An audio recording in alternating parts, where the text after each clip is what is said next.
We have seen in the previous lessons that UI animation has the power to enhance the user experience of digital products, but if the UI elements don't follow basic motion design principles, then the usability can be compromised. On pen and paper, animating UI elements seems easy.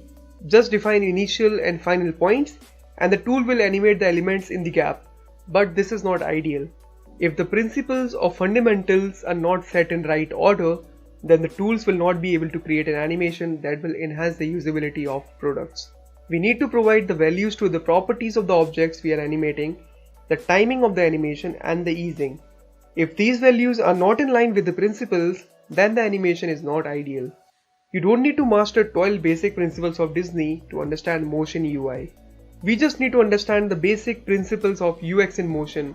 So let's see some of them in action. We are not gonna go in depth with the principles here, but I will share you the whole study on principles of UX in motion, which you can give a read and understand how they work. For now, let's have a look at our first principle, that is easing. A properly eased motion creates a seamless and largely invisible motion experience to the users. Linear motion, whereas, is visibly obvious and feels somehow off, unfinished and distracting. Easing helps to create the similar real-world behavior in the UI element. Offset and delay. Slightly delayed arrival of elements inform user that the elements are related but still are distinct. Parenting.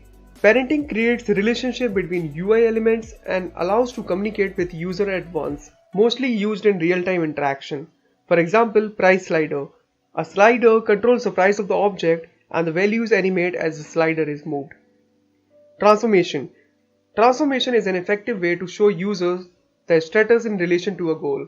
When a download button transforms into a progress bar and then into a checkmark button, informs users about the current state. To understand how other principles work, you can have a look at the case study that I have shared with you in this lesson. In the next lesson, we're going to understand motion choreography.